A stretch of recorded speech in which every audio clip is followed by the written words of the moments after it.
A timid young woman is forced to marry her sister's blind millionaire fiancé.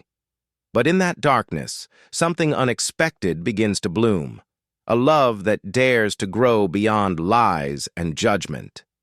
Do you believe that sometimes not seeing is the only way to truly see? Down the aisle. Now. Immediately. No one asked if she agreed.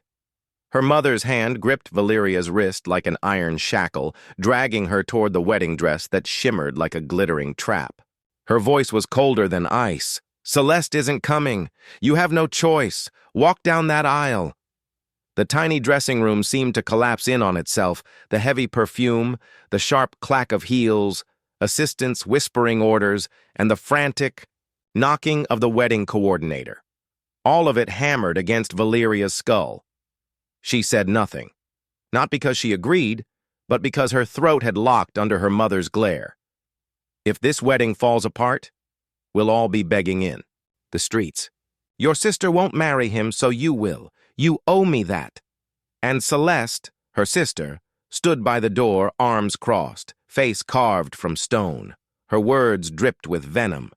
"You always dreamed of being the bride, didn't you? Then play the part." No one asked Valeria what she wanted. No one cared.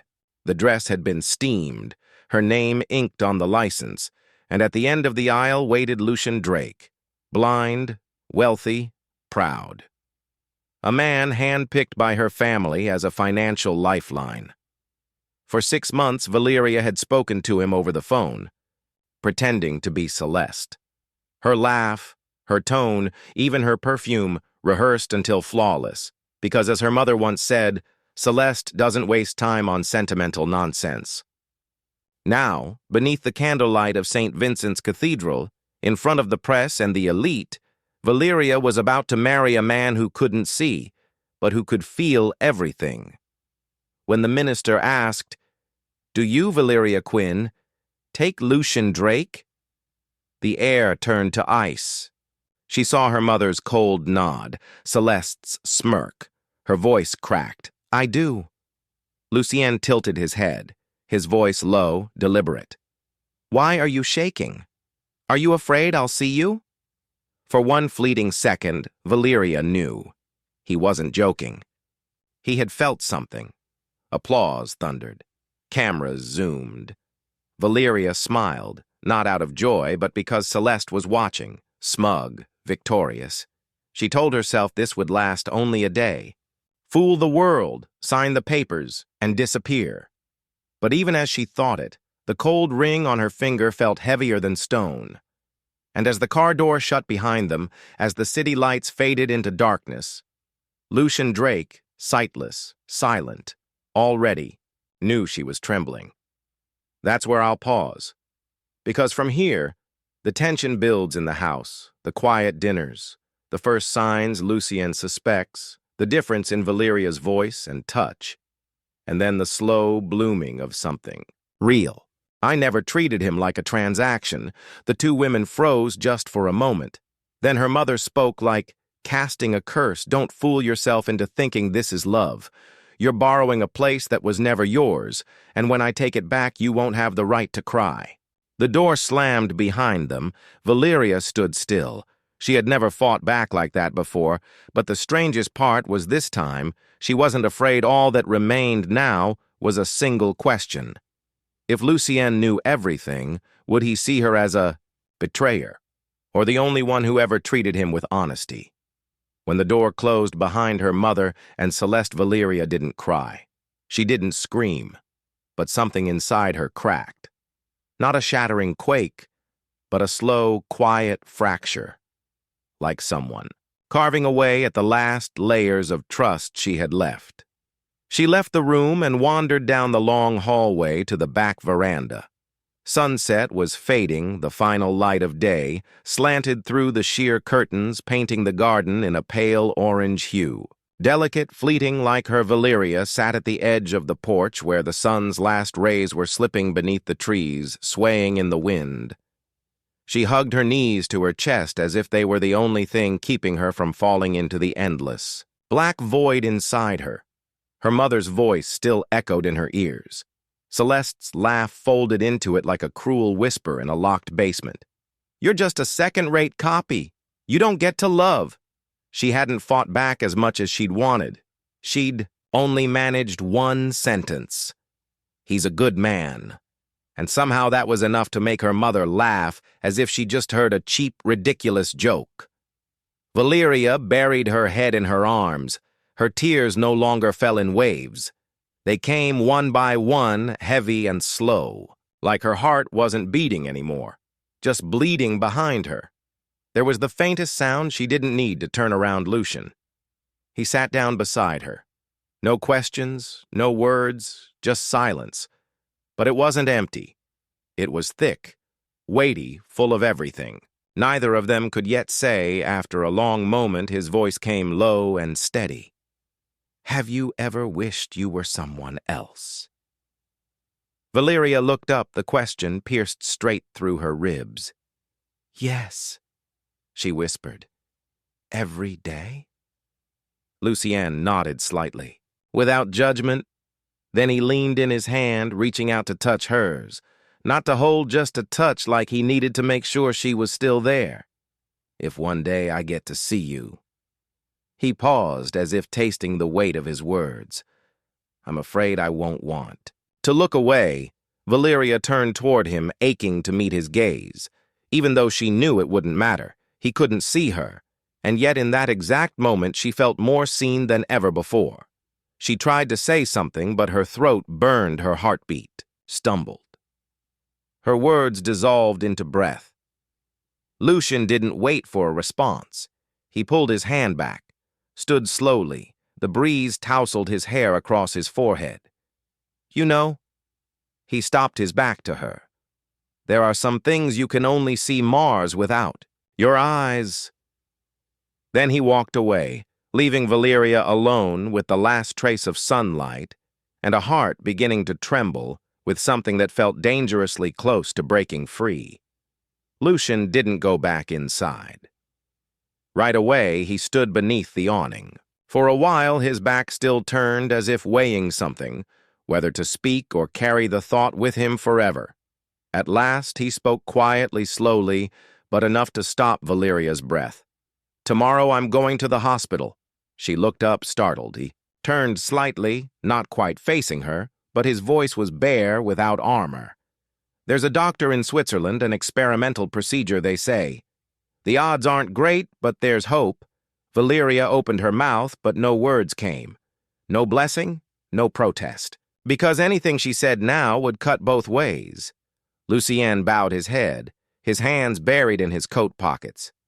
"You know what scares me most," he said, his tone soft with something deeper than fear. "It's not that it might not work." He paused, then gave a faint, almost bitter smile. "It's that I might open my eyes and no longer recognize the world I used to think was beautiful. Because it turns out it wasn't what I imagined." Then he walked into the dark, leaving Valeria frozen on the porch.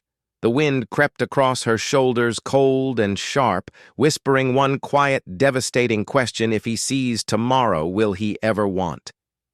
To look at her again, time after the surgery passed as slowly as pages in a book. No one was turning. Valeria didn't ask much. Lucien didn't offer. She remained by his side every day like part of the house itself. She smiled less, stayed silent more. Because the closer they got to the day he might see again, the more terrified she became of what that would mean. And then that morning came a morning touched by soft sunlight, birds chirping at the window, and a pair of eyes about to open after. 2 years of darkness. The sky was unusually clear, as if it too held its breath, waiting for something monumental to unfold. The recovery room glowed white, quiet, with machines humming in the background, like a soft warning. No one spoke loudly. No one. Rushed, the air was compressed like the hush before a storm. Valeria sat beside the bed, hands clasped in her lap, cold and tight. Today, the doctor would remove Lucien's bandages, the eyes she had once touched with trembling fingers. The eyes she once wished could see her first. But now that wish made it hard to breathe. No Celeste makeup, no Dior perfume, no silk dress, just Valeria, plain bare, real. A woman sitting on the edge of truth, about to lose everything she never meant to love. Lucien lay still. The final layers of gauze were removed. He kept his eyes closed a moment longer, then blinked as if testing a part of himself that had long been asleep, and then he opened them. Light poured in, fierce, immediate. But he didn't flinch. His gaze swept across the room, then stopped directly in front of him. Was her Valeria. Froze, her breath caught in her throat.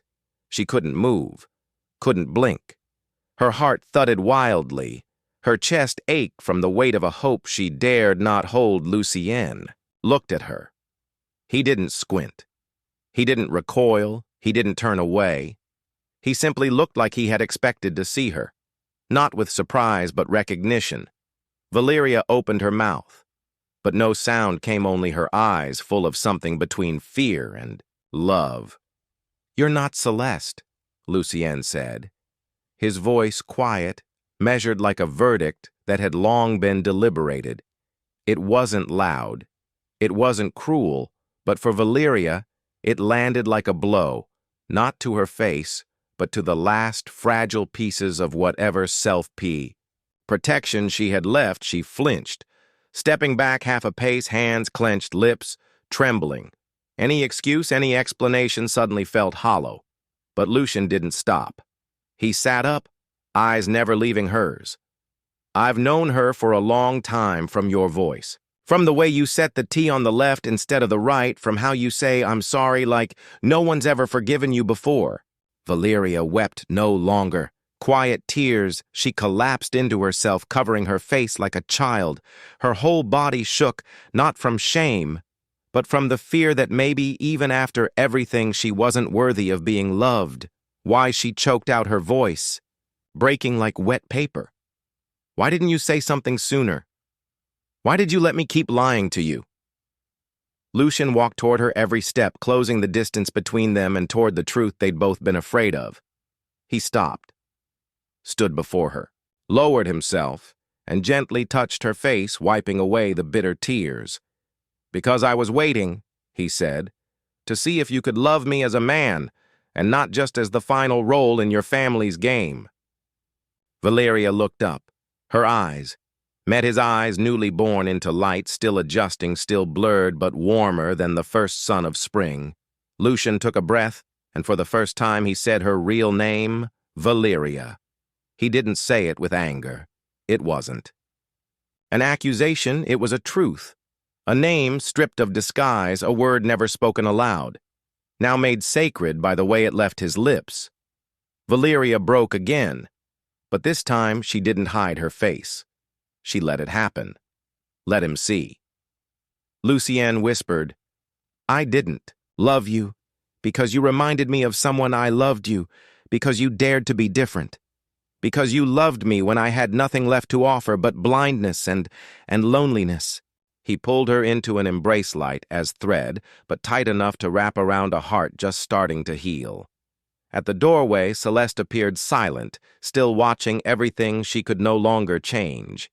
Lucien didn't look at her. He only murmured, "Perhaps to himself I was blind, but in the dark I saw you most clearly, and Valeria for the first time in her life didn't need to be anyone else too." After the day Lucien opened his eyes, nothing changed in the loud, dramatic way Valeria had imagined. There was no shouting, no grand exit, no announcement of endings, only silence, a heavy, careful kind of silence, like the two of them were walking across thin ice beneath which lived all the things they hadn't yet dared to name. Lucien didn't push her away, but he didn't pull her closer either. He remained polite, gentle, just as he always had, except now his eyes could see, and that more than anything terrified Valeria.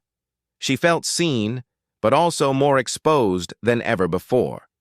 For a full week they lived under the same roof, like strangers who had once loved each other in another life. They avoided sitting at the same table, avoided walking in the garden at the same time, avoided brushing shoulders when passing in narrow hallways, but avoidance doesn't last forever. That afternoon, the sky was overcast. The back garden smelled of herbs drying, the season beginning to shift.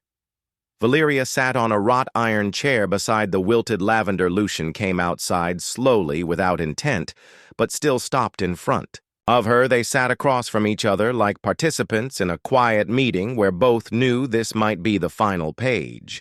Valeria kept her gaze low. Her voice was hoarse, not from tears, but from everything she'd never spoken aloud.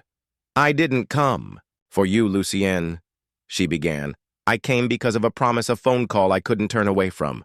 Lucienne didn't react, but his hands tightened slightly in his lap, as if even now it still hurt. Valeria continued this time, daring to meet his eyes. Those eyes now filled with light, yet carrying something remarkably close to sadness. "But I stayed. Not for the promise, I stayed for you. For the nights I read to you. For the moments I wiped your forehead, for every small touch I was too afraid to let you know was real." Lucien closed his eyes, then opened them again. He didn't cry. But something had softened in him. He spoke slowly, his voice lower than usual. "You were the only one who didn't try to control me when I couldn't see you, didn't give me orders. You didn't tell me how to live. You just sat with me and listened." That sentence stopped. Valeria, in her breath, she wanted to speak, but only shook her head. Instead, "I don't need your forgiveness," she whispered. "I only need you to see me as me." Lucien didn't reply right away. He looked at her for a long moment, like he was reading every layer of emotion on her face. Then he stood, not hurriedly, but like something had finally settled in him. After days of silence, he reached out his hand. "If you're still here tomorrow morning." Valeria looked up. Her hand trembled.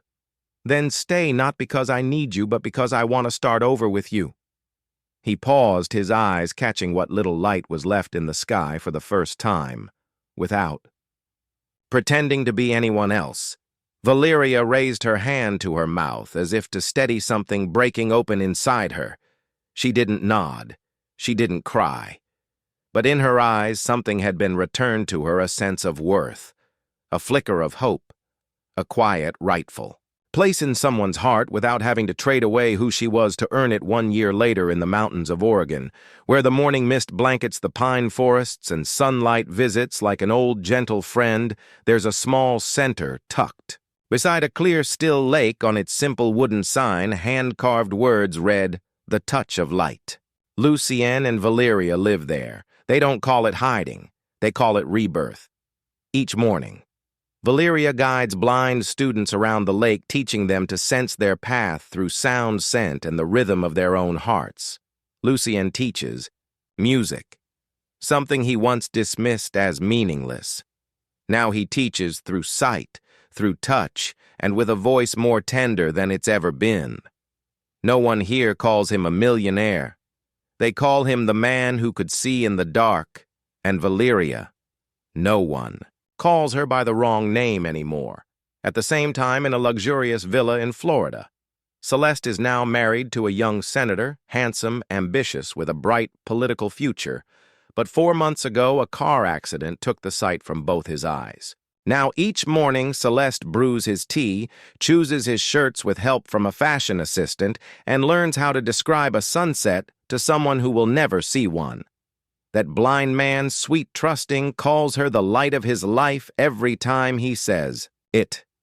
Celeste smiles, but no one knows that her smile always ends in the faintest curl of her lip, followed by a silence as long as memory. One morning, while sitting at her vanity applying a touch of red lipstick, out of old habit her assistant's voice came through the Bluetooth speaker. In today's headlines, entrepreneur Lucien Drake has been awarded the International Humanitarian Award for his work with the blind community alongside his wife, Valeria Quinn. Celeste's hand froze. The lipstick trembled in her palm. A second later, she laughed quietly. Not bitter, not sharp, just dry, brief. Like something inside her had fallen into the deepest part of herself. She set the lipstick down, poured the tea for her husband, and as she placed the cup in his hands, she leaned in close and whispered, "Soft enough for the wind to carry away, but never soft enough for a heart to forget. I'm not the light, my love. I'm just the shadow who stood in the wrong place. Love does not punish, but it never forgets." And in the end, the ones who love truthfully will see the ones who pretend will perform forever until there's no audience left to believe them. Thank you for walking this journey with Valeria and Lucian to the very end. If this story touched something in your heart, leave a comment or simply share it to let this light travel further. And if you'd like to follow more stories that just might make your heart break beautifully, don't forget to subscribe and turn on notifications, because who knows? The next story might be yours.